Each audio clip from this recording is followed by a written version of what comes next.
Thank you all for joining us today. We're really excited to be a part of the 2019 Elevate Virtual Conference on Equity. We're going to spend some time today talking about looking at the multi-generational workplace and how we can provide some tips for you on that and why creating a diverse workplace is important. My name is Lauren Reyes. I work for the YMCA of Central Maryland in the Baltimore, Maryland area. Also, in addition to that, I volunteer with our national office, YUSA, and I work as the national chair of our Emerging Leaders Resource Network, which is an employee resource group that works to retain and attract millennials to the YMCA movement. I'm joined today by Jessica Rojas, and I'll allow her to introduce herself now. Awesome. Hi, welcome everyone. My name is Jessica Rojas, as Lauren shared. I work for our national office with YMCA of the USA as the Manager of Diversity and Inclusion. And I get the honor of helping to support all 6 of our nationally recognized employee resource groups, in which the Emerging Leaders Resource Network is one of them. These groups specifically are focused on helping to elevate the needs of underrepresented communities within the Y staff, volunteers, and communities that we serve.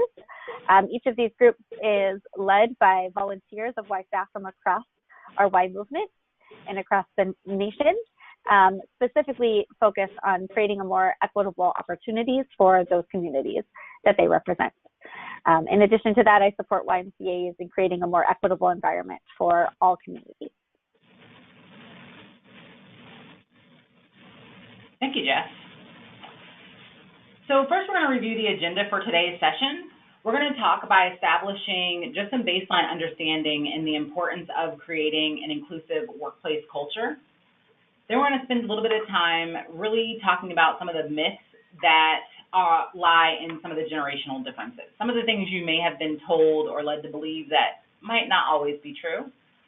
Then we're going to end the session by really talking about how do you attract and retain the millennial generation in the workplace. And finally, we'll open up for some question and answers at the end of our session today. So first. Great, thank you. Great, so thank you, Lauren. So I'm going to go ahead and kick us off in really talking about the importance of creating an inclusive workplace culture. And when you think about it, when you talk about wanting to create an inclusive space, oftentimes what immediately comes to mind is that's just the right thing to do. We want everyone to feel included, right? But the reality is although it is the right thing to do, there's also a business case behind why we would really want to do this work. And so as we can see from a study on Deloitte on the screen, there's some key research findings that have actually come out from organizations that have an inclusive culture. So for example, organizations are 2 times more likely to meet or exceed their financial targets. And really, when we're talking about this in the Y context, in nonprofit context, we often shape this around our changing demographics. And so oftentimes when we say we're creating a more inclusive workplace culture or an inclusive environment, this is because we want to ensure that we are serving all communities, regardless of what dimensions of diversity they might be coming from, that we heard about earlier in this conference when we talked about our different dimensions of diversity and the diversity wheel.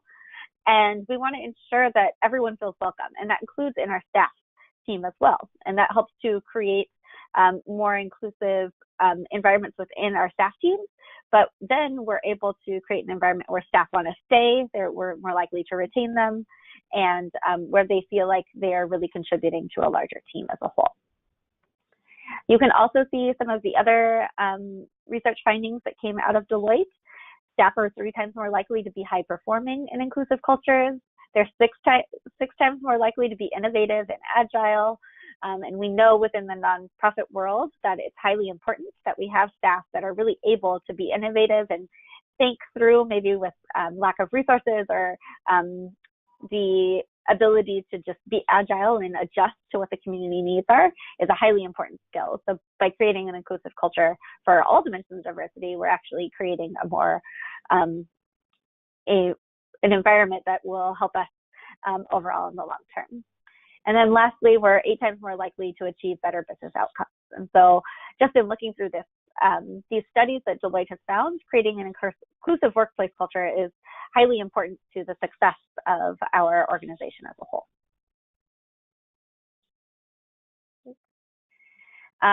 But we also want to look at what the studies have said in the opposite way.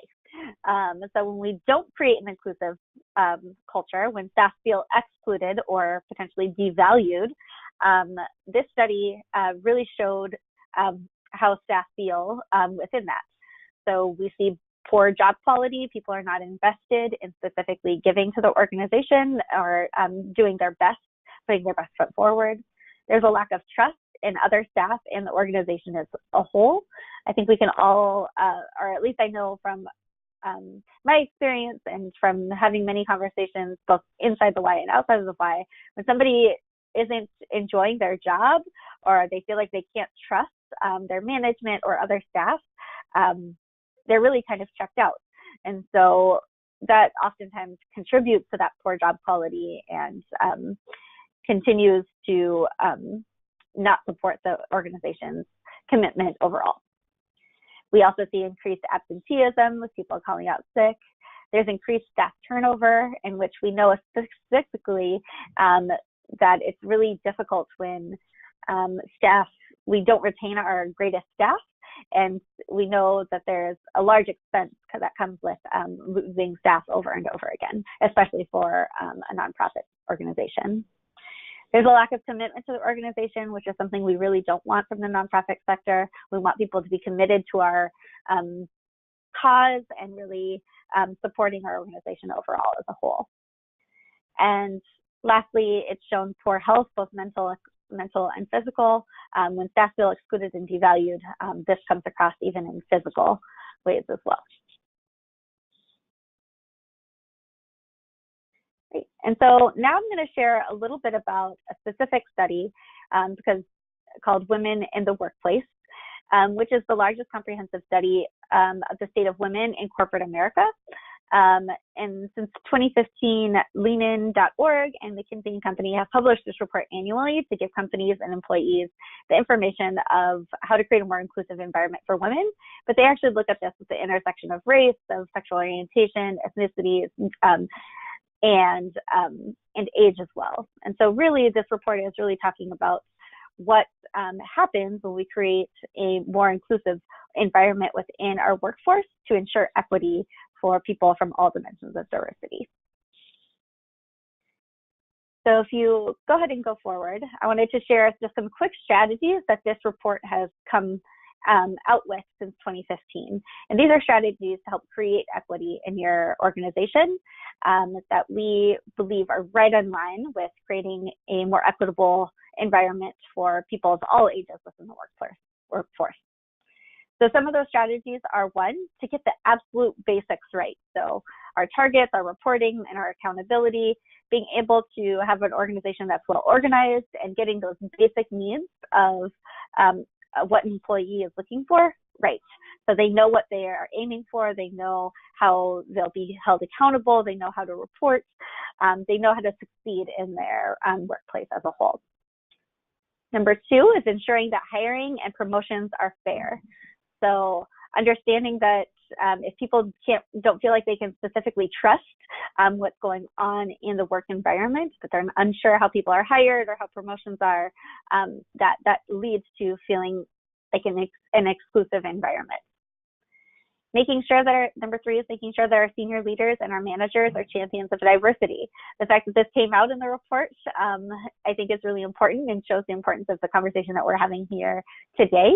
And by being champions of diversity, that doesn't necessarily mean that every single person comes from a diverse lens, but that our individuals are really allies and are ensuring that the organization is leading with inclusion at the forefront.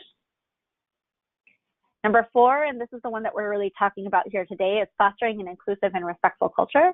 So in a few moments, Lauren's going to kind of go into specifically how we might create a more inclusive environment, and recognizing that we have a multi-generations, specifically in our workplace right now. And oftentimes we hear potential conflict that may arise, and we're going to dive deeper into why that might be happening and what people are actually looking for in order to address those. But fostering an inclusive and respectful culture is something that all employees are looking for, regardless of what dimension of diversity they're coming for. And number 5, making the only experience rare. So again, that's kind of speaking to the fact that we get our basics right. We understand how things work. Making sure that like we're not having one employee that like, oh, they only get to do this one thing, which is different than the rest of the company or the rest of the environment. And so making that only experience very rare. And number 6 is offering employees the flexibility to fit work into their lives. So understanding that work-life balance is highly important to our employees overall, and that their entire world shouldn't be necessarily focused around the workplace, but it really allows for their work and family to have a balance within the organization.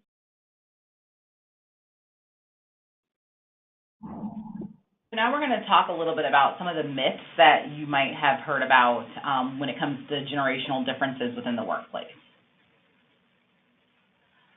So what we have on the screen for you to see is a representation visually and written out as well in terms of the generations and how they're classified, also the ages of those individuals. So there are, depending upon what you use as a source or as a reference, you will see that the generations, the age groups, the years of birth vary slightly. So even within what we have on the screen, you see some of these variations as well. When we look at the silent generation, those individuals are born before 1946. They really focus on hard work, and that is a core value of theirs. When we consider baby boomers, 1946 to 1964, these individuals really value loyalty in their workplace. Gen Xers, those born between 1965 and 1980, value work-life balance, and that was something that Jessica just spoke about previously. And then Generation Y, also known as the millennials, value innovation and change within their workspaces. The last one that we have here is Generation Alpha, which are those under age 7, and for so many reasons we have yet to really figure out what their workplace values are going to be, but we wanted to represent them as well. So some of the age differences, and for the purpose of this, we're referencing a study that was done. Deal was the main publisher of that study, or the author of that study, and really looking at the fact that a lot of the generational conflicts come from just a miscommunication and misunderstanding, and it doesn't necessarily come from some things we might think they typically come from. So here we have understanding the generational conflicts, and Deal's findings kind of went through as follows. So all generations have similar values. So we just showed you on the screen before that some values rise higher than others based on their different generation, but when we look at the totality of that, we all value similar things. For example, family tops the list for all generations. The most striking result of the research that Deal did was how similar the generations are and what they value the most. Followed by that, everyone wants respect. I think that's something that we can all agree on. You know, we want to be respected as well in and outside of the workplace. The difference is that the generations don't necessarily define that respect the same ways. So in the study that was done, older individuals talked about respect in terms of giving their opinions the weight they believe they deserve. So when I say something, it's valued, I feel like it's valued appropriately. Versus when we look at younger individuals who responded in the study, they characterized respect as, quote, listen to me, pay attention to what I have to say. So again, respect is important, but it just shows up in two different ways based on the different generations. And again, obviously that can lead to some conflict. Next up is that leaders must be trustworthy. Different generations do not have noticeably different expectations of their leaders. Above everything, all generations stated that they wanted to have a leader that they could trust. Then we have nobody likes change. The stereotype is that older people resist change while younger people embrace it, but these assumptions don't necessarily hold true under the research. What was found that people from all generations are somewhat uncomfortable with change. Resistance to change has nothing to do with age, but it has instead to do with how much you stand to gain or lose as a result of this change. Then we look at loyalty, and loyalty really depends on context. It said that for younger individuals, when they really stop to think about loyalty, they may look at it in different ways. We know for some of the older generations, the idea is that they are going to be loyal to one company and be there, tried and true. For some younger generations, it may be that they are loyal to certain beliefs and ideas, even if that may mean that it's not necessarily the organization that they're working for. And looking at how everybody wants to learn. So again, everybody is interested in learning. That is what the study found, even though that may look differently. It may come at a different pace. It may come with different expectations in terms of the opportunities for development and advancement. It may differ based on how that information and those opportunities are presented to them, whether it's something that they have to seek themselves or whether it's opportunities that are brought to them and they are sought out to be able to participate in. And then everyone likes feedback. I think we all know that in order for us to feel as though we're doing a good job and know really where we need to go next, that we do like to receive feedback. The difference is, again, in how the generations prefer to receive feedback or even come to anticipate how that feedback is going to be received. What we're finding is that with younger generations, the idea of constant feedback or feedback on an ongoing basis is something that they've come to expect. So it may be more informal and it may be more often for some of the older generations that might anticipate feedback to be in a more formal setting and at set times throughout the year. So next we're going to spend some time talking about attracting and retaining the millennial generation.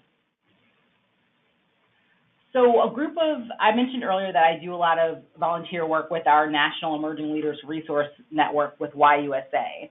And we were really spurred on and motivated to do some research of our own because what we found was that when we look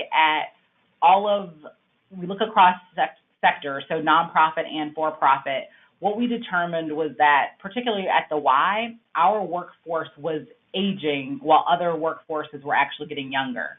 As we know, in order for any organization to be sustainable, you need to make sure that you have younger talent coming behind, as we know that older individuals are going to be retiring. And so we said, well, what is it about the Y that we aren't doing that is making it harder for us to keep up with our peers in terms of retaining and attracting millennial talent? And so what we did was embarked on this study that really, again, looked across segments. It looked at for-profits, looked at nonprofits, to try to figure out what other organizations were doing, what the Y was doing, and then also talking to individuals from the millennial generation to determine what is it that you look for when you're seeking employment, when you are trying to decide whether you're going to stay at a place of business or move to a different organization. What are some of those things that might attract you or detract you? We narrowed it down to 3 primary buckets, one being work-life balance, the other professional development, and the last organizational culture.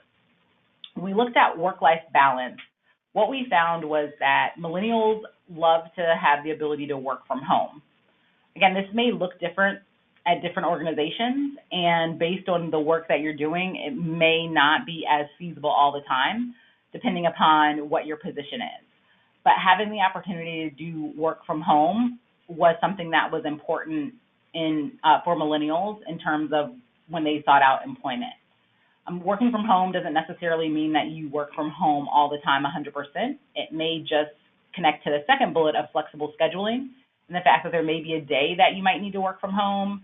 Maybe you have to leave early to have a doctor's appointment or to help out a friend or to take care of your children. And so being able to then work some different hours in the evening, maybe after what we consider standard business hours, is something that is attractive for them.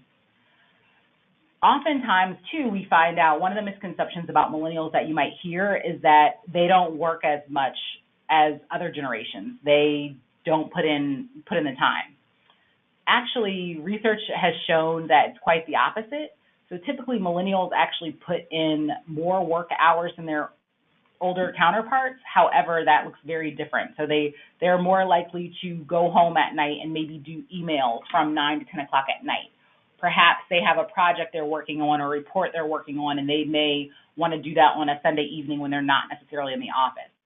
So again, this really goes into that flexible scheduling option and having the ability to complete the work in the time frame and the method that best works for whatever schedule they may have. Again, with the emergence of technology, it's really made this a much more realistic option in a lot of workplaces. The second bucket, which is professional development. Looking at what this looks like in terms of what the company and the organization can offer the employee, but also what the employee is able to give back.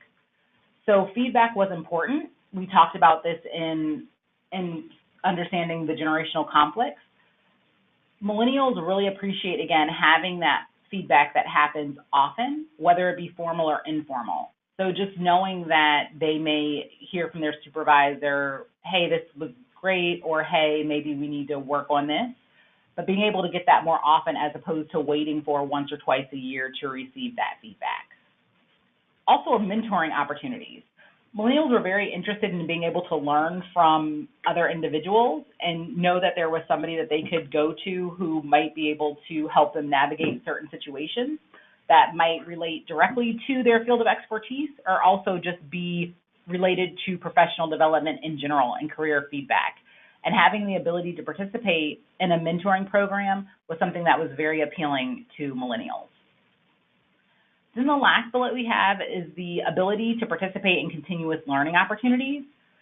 So this may, again, look different based on the organization, but knowing that there is an organization, that your organization really believes in you and wants to invest in you, whether that be through book studies and book clubs or special training or being able to do job shadows or even possibly participate in any kind of tuition reimbursement for getting graduate degrees as well.